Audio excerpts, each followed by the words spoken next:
We don't need to rehash what the challenges are with the health sector in Nigeria. We all know that. What we want to look at are some key challenges or root causes that we think we can prefer one or two key solutions or outcomes, what we would like to see in these areas, and some key steps towards actualizing this. The output of this session will go into the overall National Economic Summit output, which would also feed into the medium and long-term national plans being developed, the medium-term national development plan and the Nigeria 50 long-term development plan. So I'm quickly going to introduce the thematic areas, the focus areas, and the discussion leads for each of those areas. So we have 3 areas we're going to focus on, and we're going to split up into 3 groups to discuss around those. The first one, we'll be looking at local manufacturing of health commodities and items, supply chain, and also health financing. It's quite a loaded group. And the discussion lead for that group is Mr. Dickin Mike Ebo. Anybody who's been playing in the health space in Nigeria will know Mike Ebo. Mike Ebo has over 3 decades of leadership work in the health sector, has been country and regional director for Pathfinder International, was the national program lead for DFI's ID's flagship partnership for improving health systems program in Nigeria, and is currently the country director of Chemonics, leading the US government's single largest supply chain, procurement and supply chain contract, GHPSM. Dickie Mike, maybe you just wave your hand so people see your face. Good morning, everybody. Yeah, Dickie Mike, you're welcome. The second work group will be focused on thoughts around improving primary health care delivery. And to the discussion lead to guide that group through the discussion is Dr. Anna Salmakolo. Dr. Anna Salmakolo, again, is a sector lead with over 2 decades of leadership experience in the sector. She's worked across diverse public and private sector organizations in health. She was a director with NACA, former commissioner for health, Borno State, and currently director and head of Department of Family Planning, Federal Ministry of Health.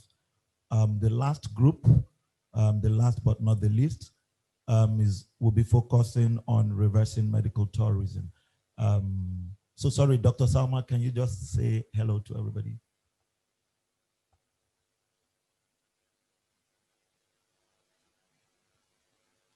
Okay, that's sorry. Hello. Hello, good afternoon, everyone. And good morning for some of you that are not with us in Nigeria. Bye. Yeah, thank you, Dr. Salma. So the last group will be focusing on reversing medical tourism. We again know what the issues are, the hemorrhaging of scarce forex, you know, with Nigerians going out for care and the other effects that it has on the system. And to lead that group is Dr. Olumide Okunla. Dr. Olumide Okunla is currently the senior health specialist at the IFC World Bank. Dr. Olumide Okunla has led project management for some landmark healthcare developments in Nigeria, has been an SA to a Minister of Health, has been a clinician, and has worked in the health financing and health transformation space for many decades. Dr. Okunla, you're welcome. Thank you very much. Thanks, Dr. Okunla. So without much ado, we're going to, like I mentioned, this is not a talk shop. We're going to go directly into the groups. You will be automatically moved to your respective groups. The discussion leads will guide you through the group work. Just bear in mind that, like I mentioned, nobody is making any presentation. There's no expert panel. We're all experts. So all the discussion leads will be doing will just be to ensure that everybody has equal opportunity to make inputs, and that within the 40 minutes allotted to the group work, you're able to not just talk, but come up with like 1 to 3 key outcomes you want to see for your thematic area and outline some, actionable steps towards achieving those. So after 40 minutes, we'll come back and listen to you present what you've discussed, and then we cross-fertilize ideas and agree on key takeaways from this session to make sure that next year we're not exactly rehashing the same things we discussed today. Thank you very much. So admin, kindly proceed to move people to, we started late, to move people to the different groups. So see you in your different groups. Thank you very much.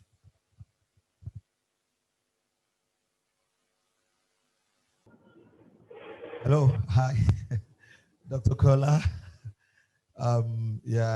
Deacon Mike, Dr. Salma, thanks a lot. And welcome back, everybody. Welcome back, colleagues, back to the main group. Please, it's not out of wickedness that we had group work trying to solve all the 50, 60 years problems in 40, 50 minutes. Just bear in mind that this is just part of the effort to make sure that health is brought mainstream into every discussion on economic development. So we're fully aware that even if we have 2 days to trash out the health issues, it will still not be enough. But to make sure that health is not left out in this very important National Economic Summit, particularly at a time when we're looking at partnerships for resilience and building back better. So following this, there are now going to be additional conversations and all that, trying to provide more opportunities for input. So please welcome back. We're going to take each of the groups. Please, you will spend a maximum of 3 minutes. We expect just a summary of the key outputs from your group. I think in this time we'll start from, we'll reverse the order. So we'll start with the group that worked on reversing medical tourism, that discussed reversing medical tourism. So you have 2 to 3 minutes, Dr. Okola, or whoever is going to present on your behalf, to share with us what you, the summary of what you discussed and arrived at. Thank you very much. Over to you, Dr. Thank you very much. It was a very intense discussion. Very clearly, I think everybody recognized the problems associated with medical tourism, the drivers, and what is actually causing an increase in medical tourism. Clearly, Nigeria loses a lot of hard-earned foreign exchange because of this. And we also recognize the fact that Nigeria itself could be a host country if it's able to implement certain reforms. So we identified a number of benchmarks that needs to be available for Nigeria to be able to move forward or make progress in this direction. So medical tourism consists of 3 elements. You must have your healthcare infrastructure right. That's the principal thing. The second thing is things around tourism itself. And third is the support factors. If you want to develop a medical tourism industry, you start with your healthcare infrastructure. And that's the focus that the group looked at. Within that, we broke that up into what are the demand and supply constraints. First, on the demand side, 2 things came out clearly. One is that you need to resolve the issue of demand side financing because people need to be, within the context of universal health coverage, people need to be able to afford that care, whether it's a high-end hospital or not. So the role of public financing, which I hope will come out from the other group, will be important. Second is to be able to build trust within the local market to show that if you have these facilities, people will come. On the supply side, we spent quite some time discussing that, and a number of things came out. There are regulatory hurdles. People shared with us what they've gone through in terms of getting regulatory permits in order to move forward with their project. we had examples of one or two projects. Second is financing. We have having structured finance in place, which also has a knock-on effect onto the revenue side. I mean, if people are unable to afford the facility you have put on, then it's no work done. So there's financing on the demand side and financing to get the projects started. The third point has to do with the human resources for health. If you look at the example of India, India used the policy option of having human resources for health who are credentialed abroad. And this is a strong point for Nigeria because you are then able to have, if you have a strong credentialing system, you are able to attract Nigeria from the diaspora into some of those projects that will take place. So human resources for health is also a driving force. And lastly is the issue of quality. Without having a quality framework, you are not able to address the issue of trust on the demand side, and you are also not able to attract financing, and you are not also able to have projects that will be successful. But then, and therein lies the challenge, because as of today, there is no nationally recognized public quality standards. However, on the private side, you have the SKHN and a few other quality elements. It will be important for the country to be able Dr. Kola. Hi, Dr. Kola. You need to round up so we can. Okay. So essentially, all of this, by the way, needs to be captured in a strategic framework because that's where all the entities that are involved to make this work can articulate their vision strategy within a timeline to move forward. Last point, Dr. Nkata, is that the health sector can use the opportunity available at the Nigeria Export Processing Zone, who have now said, look, we can designate special economic zones as healthcare free trade zones. And that brings together all of the policy reforms that we're talking about. But without a strategic framework, all of these entities will be working independently of each other. Thank you. Thank you very much, Dr. Okola and the entire group. It's amazing how much you were actually able to discuss and come up with within the short time. Very, very, very valid points all through. So we'll quickly jump to the group that discussed reforming primary health care delivery. Over to you, Dr. Salman and group. Please, let's try and keep it within 3 minutes. We're already overshot our time, please. Thank you very much. All right, thank you, Nkata, and thank you. I want to appreciate all the participants in the primary healthcare transformation group. So we tried to have a very robust discussion. The time is not on our side, but I think we're able to come up with the major issues. So knowing where we are with our PHCs and then the vision of Nigeria, achieving universal healthcare coverage, leaving no one behind, we all agree that PHCs forms a critical backbone to delivery of healthcare in Nigeria to Nigerian citizens. So we've talked around all the issues on prevention as an integral part of primary healthcare delivery. It's not just about the facility and the services, but we must make all efforts, and that took us to review, also have a look at the National Health Act, and then try to look at the journey so far and to where we are.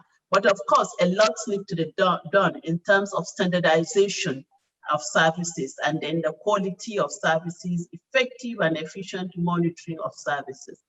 There is need to also focus on our broken down primary healthcare, most of which are non-functional, very ineffective, to ensure that services are provided.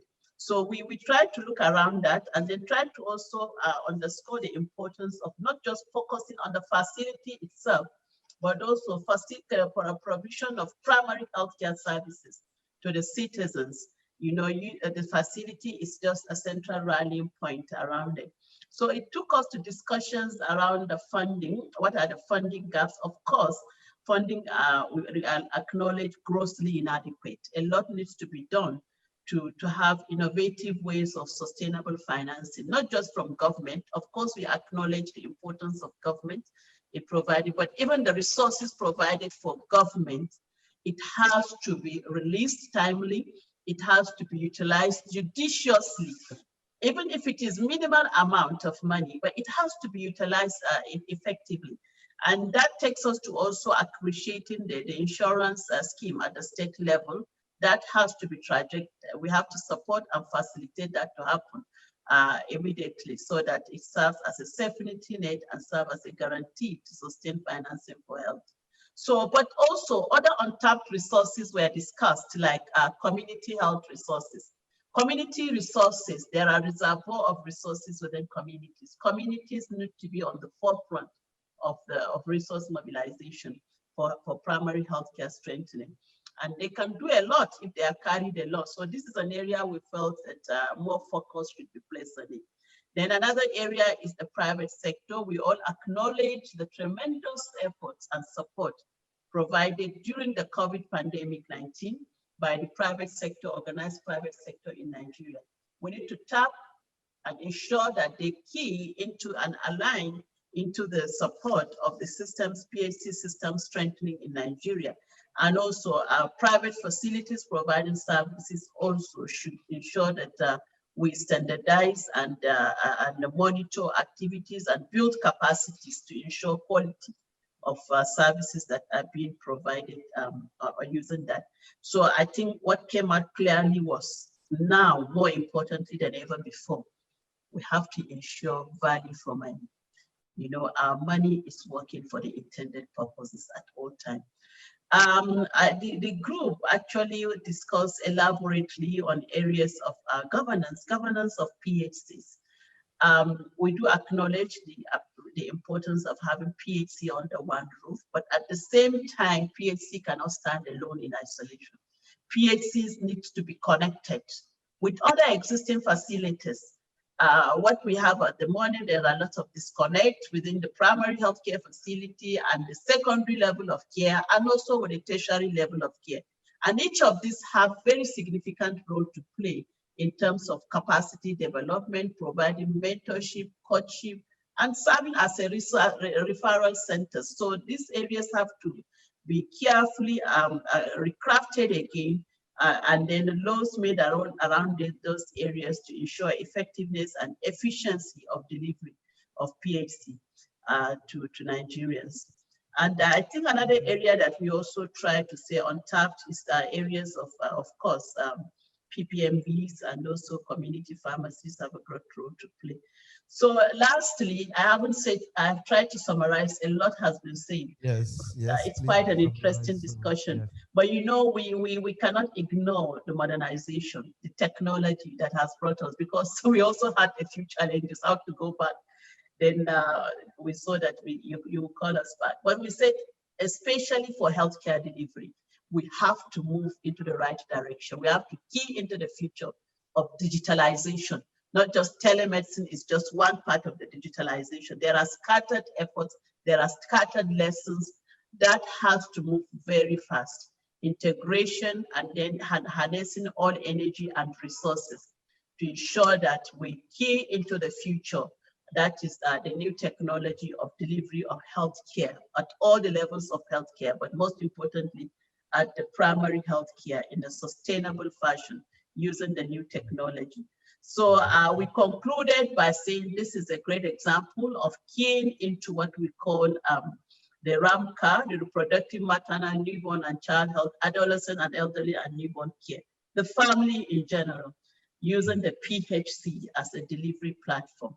But it has to be done in partnership, harnessing all resources, leveraging the existing resources, tapping and mobilizing new additional resources and innovations. That is the only way we can achieve a transformed PHC for Nigerians. Thank you. Thank you. I hope I represented the views of my team.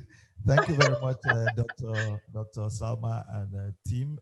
Great Thank work, you. great work, especially again, given the time constraints and even the earlier hitches before everybody was able to get into the room. We really appreciate that. So the last but not the least, the group that looked at local manufacturing, supply chain, and financing. Even when we're putting that together, I was wondering how on earth one group could run through those three very significant and sometimes, discrete focus areas. But I'm sure Dr. Mike and Tim did justice to it. So over to you, Dick and Mike. Thank you very much.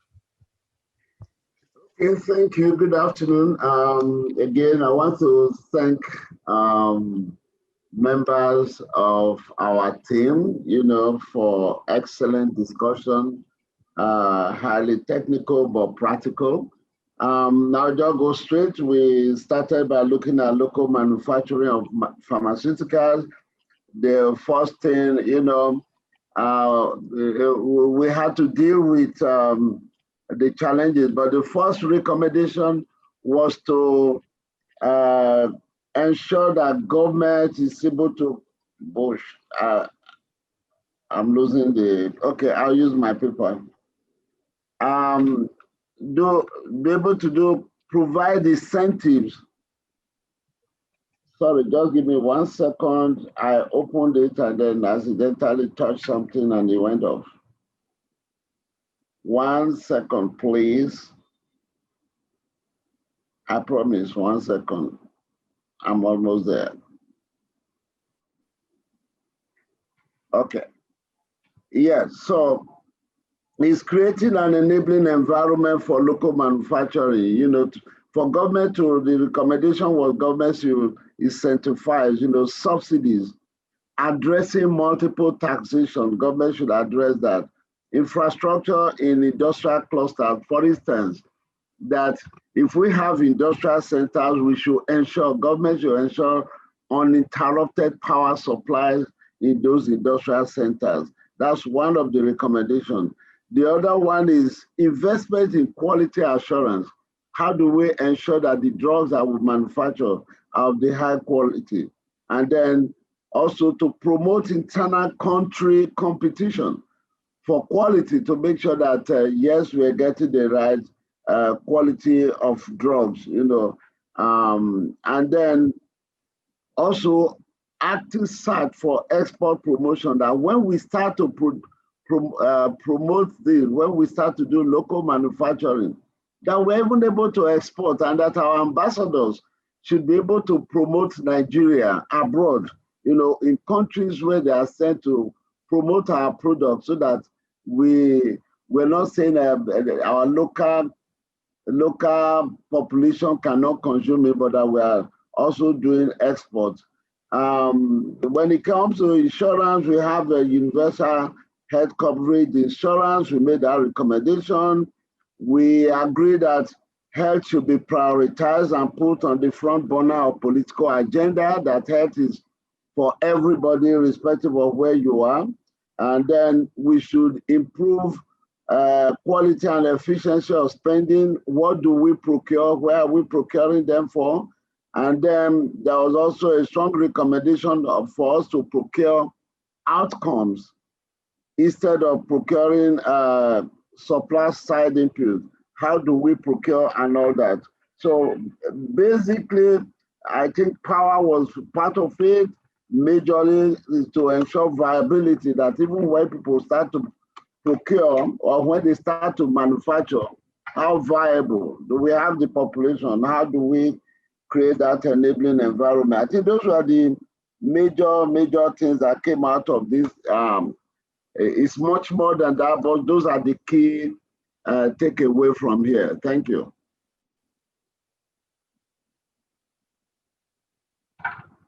Are we still there? Thank you. Thank you. Yes, thank you very much, Deacon Mike, and your group for that very concise summary of the key outputs. Time is fast spent, but some things clearly cut across all the groups. Every single group highlighted financing as being key, and not just financing, but emphasizing on a couple of things. One, the need to pool and to pool finance and pay for services and pay for outputs and outcomes, not just paying for inputs. That's one. The second thing that I heard that cut across all the groups is quality. From medical tourism to looking at primary health care to the group that looked at local manufacturing and all that, there is key emphasis on the need for us to actually start having quality benchmarks. Quality benchmarks, not just for services that people receive at the different levels of care, but also quality assurance for pharmaceuticals and local manufacturing if we aim to be competitive and even more productive. The other thing that also cut across is emphasis on value for money, efficiency, ensuring that the resources we have that are spent start translating to the outputs and the outcomes that we have. So clearly, every single group recognized that in as much as we have deficits or shortfalls in financing health, the huge realization that we're not even very efficient with the resources we currently have. So the need to look at how to better manage how we spend what we have to make sure that we're actually paying for services that people receive and paying for improvement in healthcare, not just in infrastructure, logistics, and all that. And then, of course, there are specific, for each of the groups, there are specific items for the group that looked at medical tourism and primary healthcare. There is also the emphasis on infrastructure, because the truth is you can't have world-class specialist centers if you don't have the infrastructure that can deliver that. But in terms of, if you don't have the structure, but in terms of the building, the equipment, and all the other things you need. Same for primary health care. Human resource for health also resonated across the groups. The fact that, we do need the right stock quantity and skill mix of people to be able to deliver the services that we want and achieve the outcomes that we want. So we're not going to have a long question and answer session because everybody participated in one group or the other. But I will just ask that if there are people who have burning issues that they would like to raise that are cross-cutting or relate directly to what any of the groups presented, that will just take a maximum of 5. I'm not able to see when you raise your hands, if you raise your hands. So what I'll do is, if you want to speak, please unmute yourself and introduce yourself so we know who is speaking and speak. I think we'll just limit it to 5. We'll just be able to take 5 people, and then we can now agree on what next. Like after hearing all this and discussing all this, where do we take this to? How do we move from here? Thank you very much. So please, if you want to speak, unmute your mic, introduce yourself, and please do not speak for more than a minute, please. We need to manage our time. Well, this session was meant to end by 1:20 p.m., so we need to quickly round up. Thank you very much. Sorry, Kata, participants will have to be unmuted. They can't unmute themselves. So you have to manage it from the chat box. Hello, Dr. Nkata. Hello, Sorry, can you hear me? Themselves now. Yes, I've unmuted. Yep. Hello. Can you hear me? This is Hamza Abubakar. Okay. I need to go ahead, Dr. Nkata. Can I proceed, please? Nkata, we can't hear you. Yeah, Dr. Hamza, I think you can go ahead, but we can hear you. Okay, thank you, Dr. Mike. So I just wanted to bring our attention to this issue of human resources for health.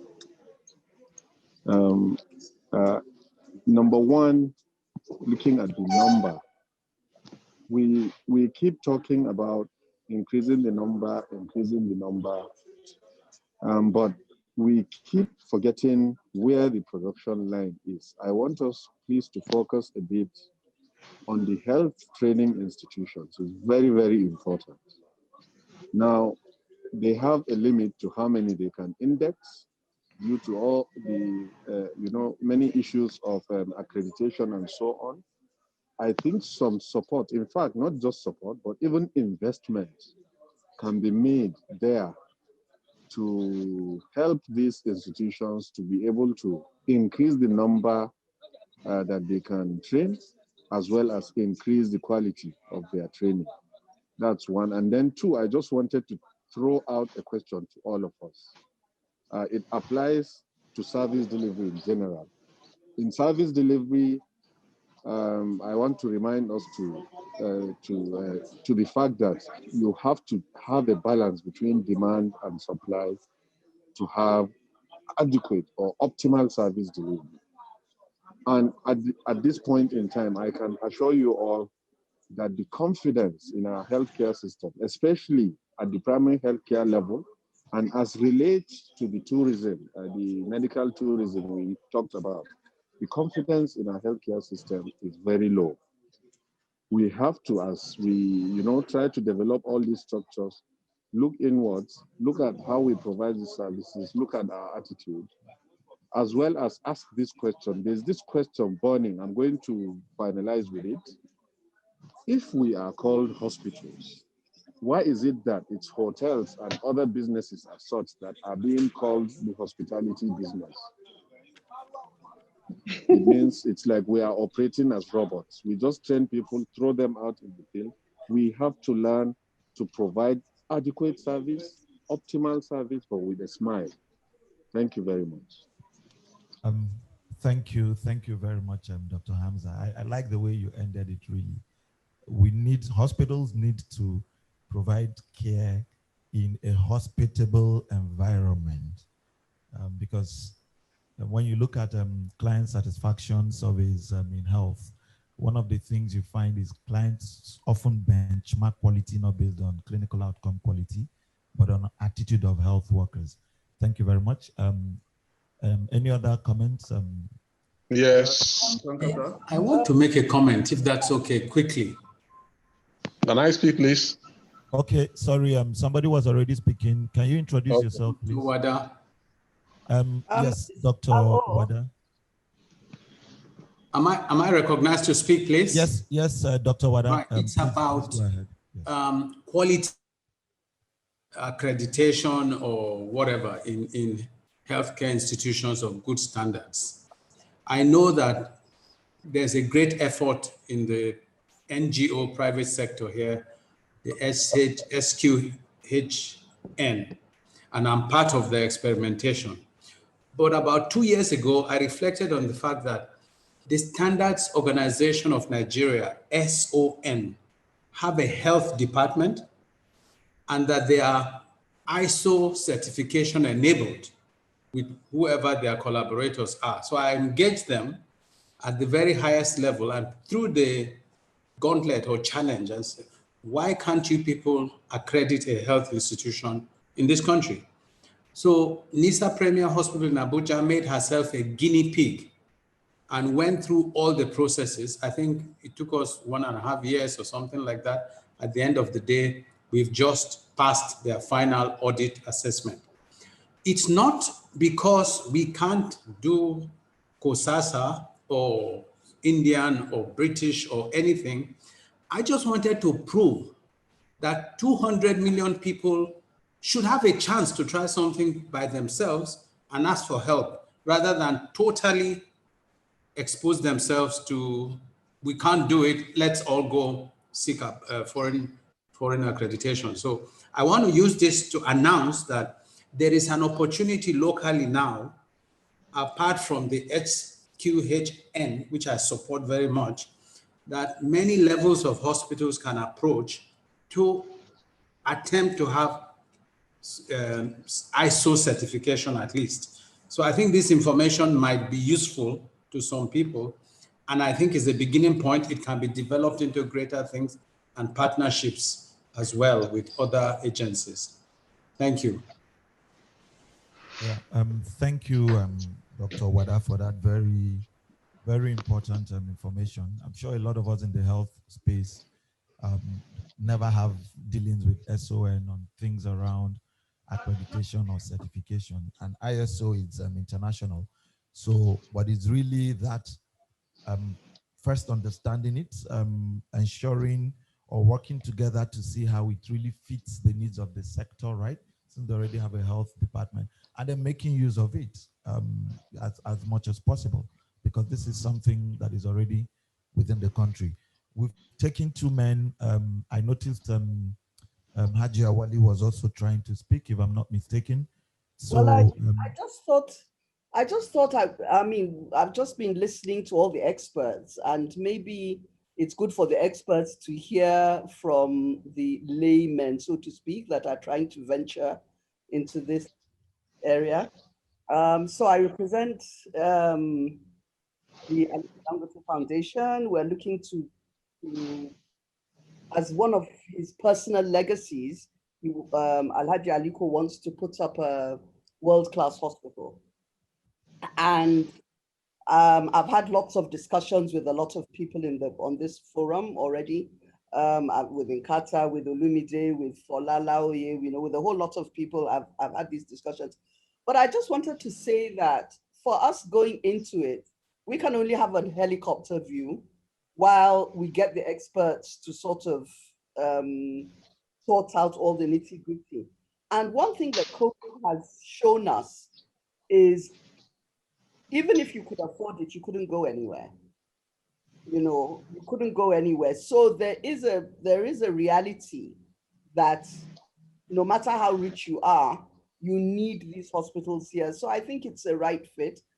But taking COVID aside, I think there are two types of medical tourism. There's the people who, no matter what hospital we have here, will mentally decide that they're going to go abroad. They can afford it. And those are the people that go to Germany or go to America, go to England, those kinds of people. We're not even focusing on them. The people that we as an organization would like to focus, or Alhaji as a person would like to focus on, is the people who go to India and to Cairo and to some extent Dubai. The middle class who put the money together, who look for the money. And what we find is that what they're looking for, first of all, is the trust.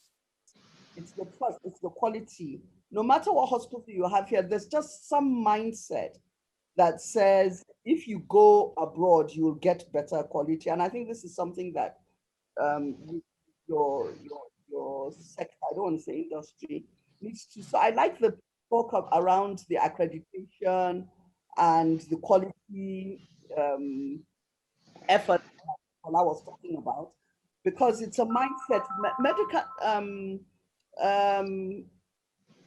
Medicine or looking for medical help is a sentimental thing. It's not logical. And once you have a loved one that's sick, you just want to get the best. So it's not an economic decision. It's not a logical, in some cases, decision. It's just, I need to trust where I'm going. And of course, there's also the question of cost. A lot of the really nice hospitals in Nigeria, sometimes it's cheaper for you to just go to Cairo, plus accommodation, plus tickets, plus medical services. It's much cheaper. And then you also feel you're in the right place because this is a tried and trusted place. So it's I just thought I would talk from the other side of the divide. Everybody that's spoken here knows the problems and is talking about it. We that are going in, I just wanted to give you things to think about, that these are what people are looking at and wanting to see that they address. So I don't know I'm looking at things like comparisons. I looked at other countries in Ghana, Kenya. What are they doing right? I also have questions around, are we doing one big hospital, or is it better to invest in existing? Thank you. Questions around it. I just thought I'd put in a word for us on the lay people. Okay. Thank you very, very much. Hello, can we talk? I'm sorry, please hold on. Yeah, so thanks a lot, Hajia, for that reality check, because it's also very refreshing and exciting to know and hear that there are a lot of people in Nigeria who actually have the means and are known to deliver when they move into any sector, who are now paying attention to health and are trying to come in. So I will ask all of us here to also take that up as a challenge. What Hajia mentioned around those of us who are health sector experts to provide the right level of support and all that to guide those who want to invest, to really understand the sector, and for us to start marketing this sector properly and to start building trust. And on that issue of trust, which again has run across, um, there is a lot of protectionism in the sector at the moment. First of all, Yes. professional associations need to start internally regulating so citizens will feel and recognize that we're here for them, not for ourselves. That's one. And then the issue which I heard when I was sitting in the medical tourism group around having institutions that have the mandate for doing some work around regulating quality, because the Medical and Dental Council currently regulates practitioners, at least for doctors, but not the practice itself. So again, these are some of the key takeaways. We need to think of how to move forward beyond this session. So I think we'll just take taking three, one or two more, but please let's keep it brief. Okay. To have somebody from the private sector, the technology private sector. I heard the mention around technology and innovation. So we also have some balance, please. Thank Okay. you. Can I talk? Yeah, sorry. Can you introduce yourself, please? Yeah, I'm Hami Nawi speaking Sorry from for Real Comfort, okay. EU Ventures. We are looking at the health sector, focusing on it from two angles, from business angles and from the service angles to the citizenry. One from the business angles, talking about manufacturing. You see, actually, we've heard from the group that discussed manufacturing, and it is not limited to pharmaceutical products alone. We have some little materials or products that are being consumed in health sector that could be locally manufactured and eventually bring down the cost bearing of health services on the citizenry. Take for instance, manufacturing of some of these sample containers, plastic containers that they use can be done here with investment. We have technology transfer. I think Nigeria has grown to the level, before now, Nigeria used to send people abroad to go and tap from technology transfer and bring it down to the country and assemble the plant, and then they employ people, they groom people, and they take off from there. Now, all those ones are ceased in the health industry. So if those ones could be revamped, it will do us a lot of good. It will bring down the cost of health and therefore making health affordable to the citizenry, and may eventually bring about quality. We can't do away without quality. Standard quality must be established. Health system in Nigeria is such a complex system, as you said earlier. We have a lot of regulators, and they have their rules, they have their setup, they have their standards. And I'm sure this ISO is applicable to all professionals in the health sector. But some have started embracing theirs, while some have not even started looking at their side. So from the business point of view, we can do investments. We can encourage government to encourage people to invest into this production line. Apart from pharmaceuticals, we have other things that could be locally manufactured, even to the export to the extent.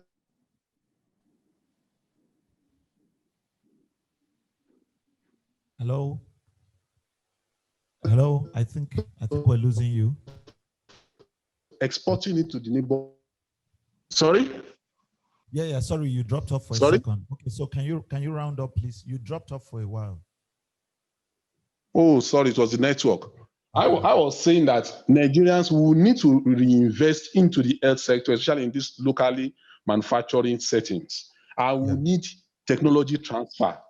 orientation and school curriculum activity in the schools should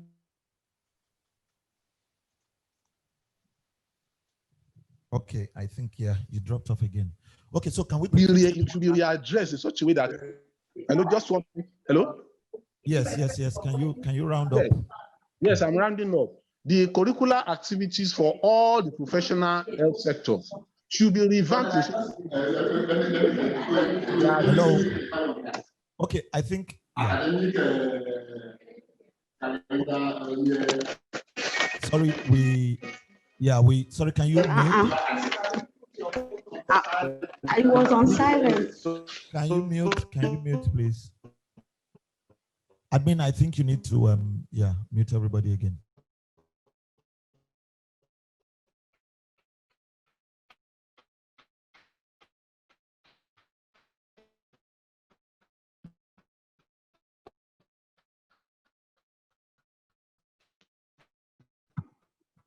Dr. Nkata, we're not hearing you. Hello, can you hear me now? Yeah, we can hear you now. Okay. I said also, okay, can we take a quick last one from, if there is anybody from the tech innovation sector in health who is in the room? 1 minute if you have any thoughts. If not, let's quickly round up.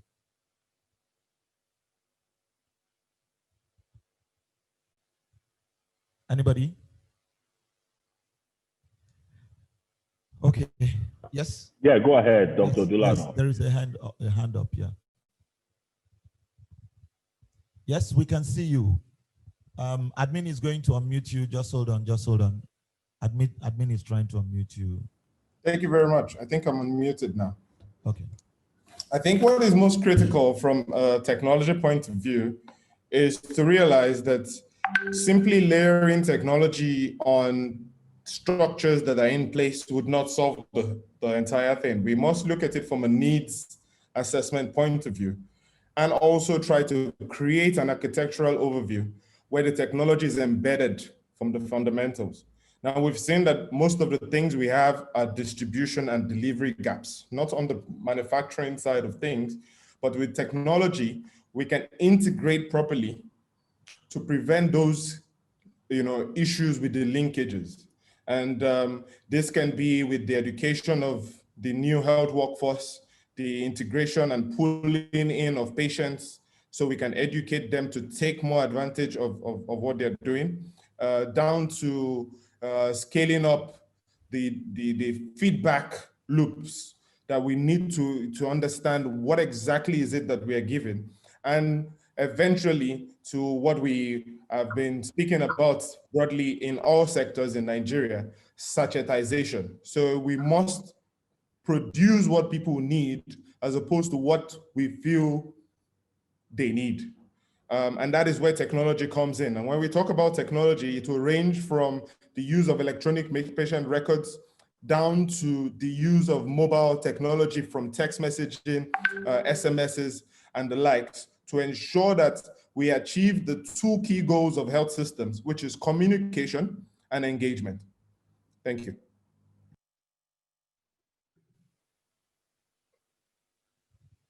Thank you. Okay, thank you very much, Dr. Odulano.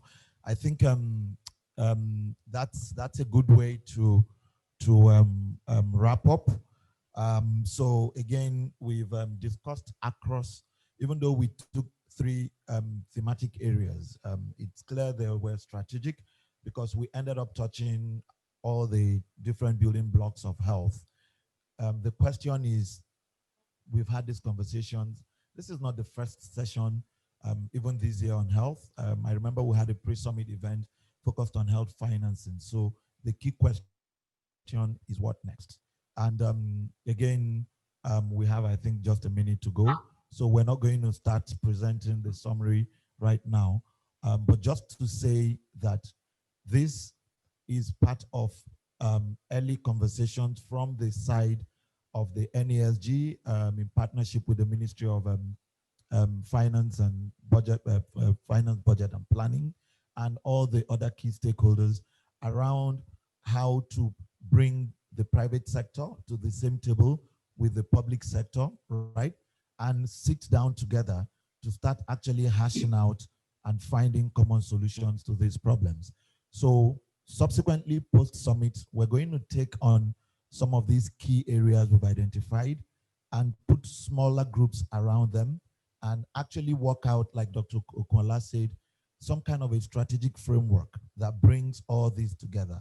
And I think if there is one thing or a few things we should take away from this session is the fact that trust, there is huge trust deficit, and that runs all the way from the primary care level to the secondary and tertiary care level. So people are not confident in the services we provide across all levels. So which means if we don't fix that, anybody who has money or who can borrow money will go out of the country. And even those who can't travel out will seek alternative and sometimes harmful care. So we really need to go back to the basics of looking at frameworks that guarantee or ensure quality and build back confidence in the system. And lastly, take the opportunity of innovation technology to leapfrog a lot of things and make our journey a lot shorter. You know, there are things that we're not likely going to have the resources to fund in the short to medium term, where we can leverage technology to still overcome those without necessarily spending as much. It's a minute past 2, so please, I know we still have a lot we would like to say and all that, but I would crave your indulgence for us to close this session. It's been a long, interesting, and I think very rewarding session. We will make available the report once it's ready. And like I said, we'll be coming back to all of you individually and collectively around the next steps for taking this forward. Once again, I want to thank the organizers of the National Economic Summit for giving us this opportunity to have health this time around as one of the sectors that are recognized as important, and that health will be reflected in the overall outputs of the summit. Thank you very much, ladies and gentlemen, and do have a great day, and God bless us all. Thank you.